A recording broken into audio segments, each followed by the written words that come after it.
lot of runners get really stuck on over resetting, like Lakitu skip. You know, if you don't get the skip, you want to reset, and then you're stuck. You know, in some cases you might be stuck resetting over, you know, the course of 30 minutes, and you're getting drained and fatigued for having to have so much compassion for getting that skip early in the game. Here, I don't think you should be that intolerant of mistakes. Just kind of like get over it. Yo, what's up, y'all? It's your boy Trihex here, and I wanted to tell y'all a story about how I cracked the top 50% of the 16-star Mario 64 speedrun leaderboards in only 4 days.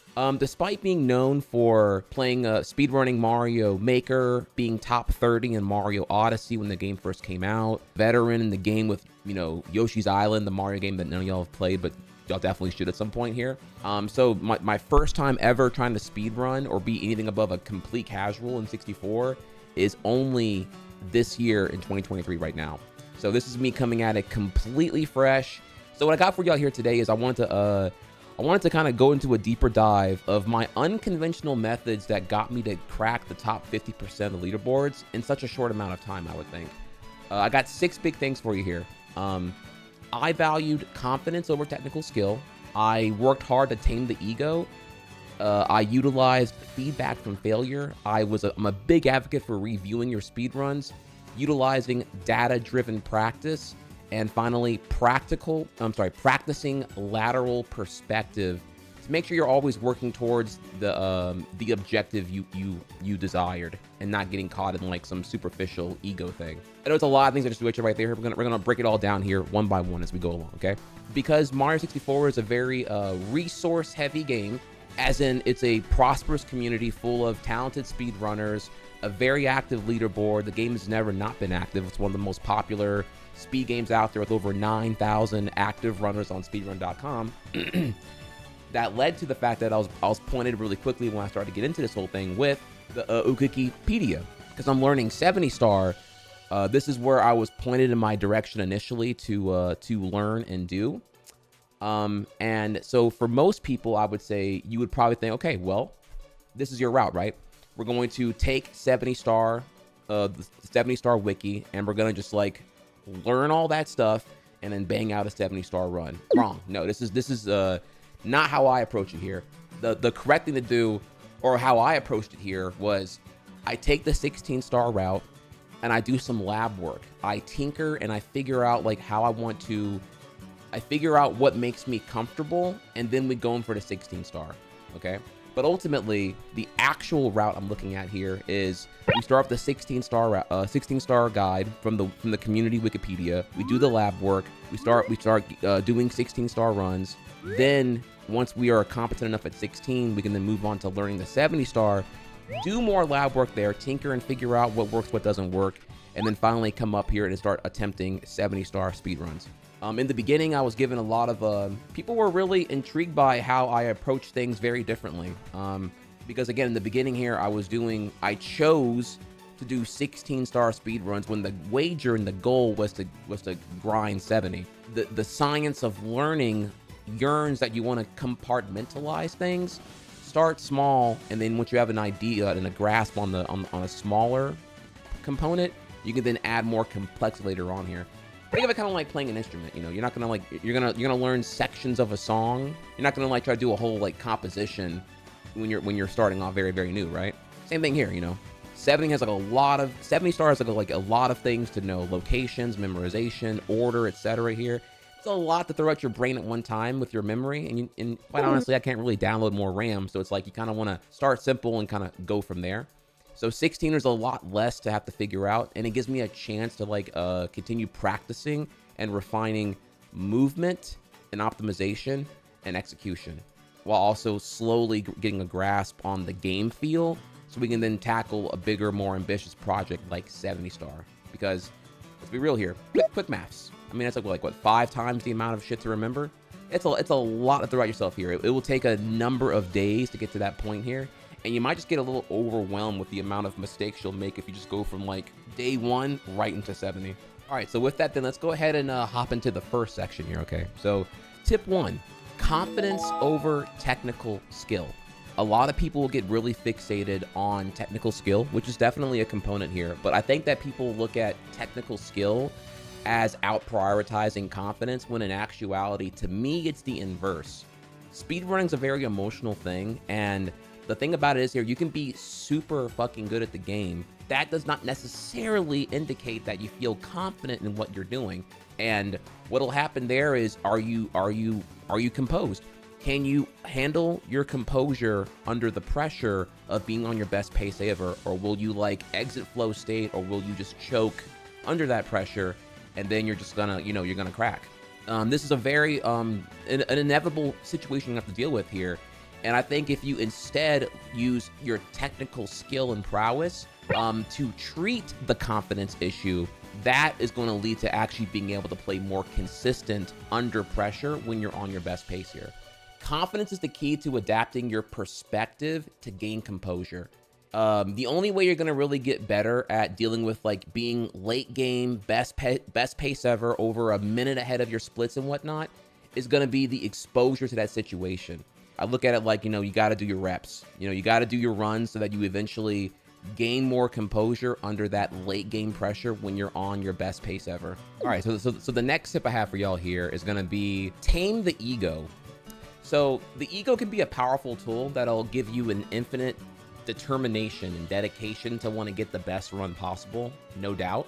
However, the ego can also swell out of control and just lead to you getting really caught up and just like not able to accept failure in anything. A lot of runners get really stuck on over resetting. They have a really high standard. They want to just like reset over every single thing they fail because the beginning has to go well, because their tolerance for mistakes are really, really low. And then that leads to them ultimately over resetting, where then their early game is very well practiced and very well composed. But then comparatively, that same standard that they had in the beginning kind of falls apart because you're so infrequently making it to your late game that you just naturally choke under any pressure when you're on your like best pace ever. Like Lateral skip. If you don't get to skip, you want to reset, and then you're stuck. In some cases you might be stuck resetting over the course of 30 minutes, and you're getting mentally drained and fatigued for having to have so much compassion for getting that skip. When admittedly, yeah, it's kind of fickle and a little brutal, but early in the game here, I don't think you should be that intolerant of mistakes. Just kind of like get over it. Bob-omb clip, another one here. It's not easy. Again, if I was to reset over Lakitu and Bob-omb, I don't know, maybe like 1 in 10 runs, 1 in 15, 1 in 20 runs would get both of those. And if I'm letting only a 1 in 20 chance of like runs making it past those two incidences, I'm going to be really, really panicky and shook. And I think it's not going to be good for my composure. So I don't think it's really worth getting that caught up on that for now. It just gives you good data that you need to practice those two tricks more to get more confident at them, if that makes sense. All right, so for tip number 3 here, feedback from failure. So oftentimes in speedrunning, I feel like when you fail something, it's just universally shunned by the speedrunner. And you're just like, well, shit, I failed. I suck. I can't welcome failure. No, I love failure because it tells me what is going wrong, and I can therefore narrow down further what needs to go right. The examples I can think of here, let's go over to Klepto. So when you're in shifting sandland, right, you need to jump up the first pillar here, come over here and jump off of that shy guy, bounce off that shy guy, and hit Klepto, the vulture, who's carrying a star. Bonk. Whoop, whoop, whoop, whoop, pew, and get it, right? The thing is, like, certainly you can get this trick in practice, but the question is, like, do you know, like, the variables of what's causing you to get it versus not? And of course, this is all really well understood in the wiki. The wiki tells you, for example, that you need to run on that far right side of the pillar to manipulate the shy guy to be in position. So when you long jump off the top of the pillar, that way you land on the shy guy, and then you'll bonk. And then from there, you just gotta, hold towards the vulture and you'll get it. However, knowing what the wiki says with all those words and then actually getting I'll call it a game feel, are two very different things here. Initially I wasn't getting this. I was failing it, and it was like I was understanding here, like, how far is the far side of the pillar that comes to mind, how soon I want to do the long jump, how much strain I want to hold back away from where Mario's long jumping towards the shy guy to be in the right position, understanding the variable of like what's too much and what's in that zone of success as a spectrum of success. You know what I'm saying? Like, and I think feedback from failure helps me understand here what's too much and what's too little. And then you can kind of get an idea of how big and how gracious the just right section is going to be. So again, I thrive under the feedback from failure to get an idea of how I need to fix what I'm doing wrong. Not just, oh, it's wrong, but it's wrong in what way? Does that make sense? Okay, so the fourth tip here is going to be reviewing runs. This one seems like a kind of an obvious one, but you'd be shocked how many people just like get stuck on the ego trap and they're just like, okay, yeah, that run was shit. I don't want to. It was a run that's like littered in red splits, and I don't want to look at it because I played bad. I got tilted. However, man, this is such a big one to me here because like reviewing your runs are giving you the comprehensive, honest data over where your shortcomings are.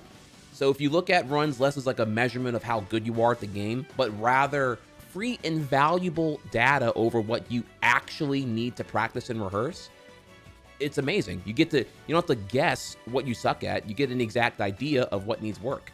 I have here literally my actual notepad. You can kind of zoom in here and see that I have I write down what I emotionally felt like gave me a lot of confidence issues. Keyword there. Emotional spectrum of confidence issues. Then I will look at the splits and I'll see objectively where the biggest mistakes were. Wrote down here, wet dry rolled 100 coins, tiny huge island 5 piranha. So I have both the subjective emotional side to tackle, but also the logical side to tackle as well here. And I find putting both of these in and tackling them both from those angles in practice is giving me a really precise capability to feel more confident next time I do runs following a practice session guided by this review here. Tip number 5, data-driven practice. I kind of threw it at you right there here, but yeah, on my I'm a little notepad plus here. I'm following the data. I'm looking at where the splits fall apart. I'm looking at where I'm trying to recall on a subconscious level right after I do the run when I'm the most emotional about it. Data-driven practice is a powerful tool. I mean, it's kind of self-explanatory, but it's like, this is how I apply it. You know, you can figure out whatever works for you or whatever motivates you to give it a shot. But I'd say probably a bad example of an example of what to not do here is just to like look at runs as a extension of your self-worth. And so you get so angry when you have a shit run, littered in red splits, and you're like, and you just give up, and then you reset.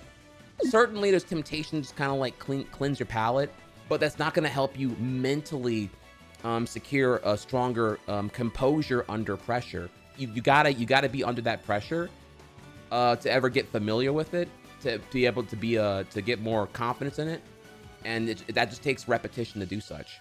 All right, and for our final tip here, practicing lateral perspective. Okay, this one's kind of more of like an abstract thing because they're like, what the hell does that actually mean? Practicing lateral perspective just means like, rather than viewing it from your perspective, you first person, imagine reviewing what you're doing and why you're doing it from the perspective of someone else, a third party. What would they think about what you're doing here? And what I mean by that is like, here is an example of a trap. Okay, so I said here that I wanted to start with 16, lab on that, do 16-star runs, get a good 16-star run, then move on to 70, and then finally go on to 70-star runs, right? However, the trap would be that I know that my 16-star, I can do better, you know? Ultimately, my PB right now in 16-star is a 2230, which is like, it's top 50% of the leaderboard. You know, I'm top 1400, but it's still very, very far from what my potential could be. But if you look at my splits here, my sum of best, the best segment ever I've had for all these combined is a 2021. My potential certainly is there. However, it's important in this case to practice lateral perspective and ask myself here, well, hang on, wait. If my goal is to like tackle 70-star, and maybe the two biggest things that are holding me back on 16 is that my backwards long jumping and my MIPS clip are both not first try. And for the record, neither of those are actually even used in 70-star. Am I falling into a trap? My actual objective here was to start getting good at 70-star, and given that 16-star contains MIPS and backwards long jumping, of which neither of those are in 70, to me this was a trap. This ultimately did what I needed to do, Remember, the lateral perspective here was I was doing 16 star. I chose to do that for the first couple of days just to get more confidence in my movement and a general idea of the game feel. There was a lot of times when I had bad game feel where I would want a midair kick rather than a dive. And I didn't understand like what was causing me to have that until someone in chat told me, oh, that's the reason why you're getting a dive rather than a kick is because your speed's too high. And when you press that B button midair, you get that dive rather than a kick. Ultimately, I was doing this to get a good idea of game feel and more confidence, and then we can kind of come in here and then add, you know, casually add 5 times the amount of stars to acquire, do the lab work, and then get into 70 star. Utilizing all those tricks there, this is how I had an unconventional approach to like getting good at Mario 64 and getting to the top half of the leaderboards in only 4 days. Within 4 days, I was able to nail this time, and I was quickly excited to move on to start tackling 70 star. If you enjoyed this video, make sure to give me a comment. Let me know if you want to see more of this, like, I don't know if I want to call it speedrun philosophy and whatnot, but if you enjoyed it, leave a like, and maybe I'll consider doing the same thing for how I learned 70 star. Thank y'all again. Try hard in the comments. I'll see y'all next time.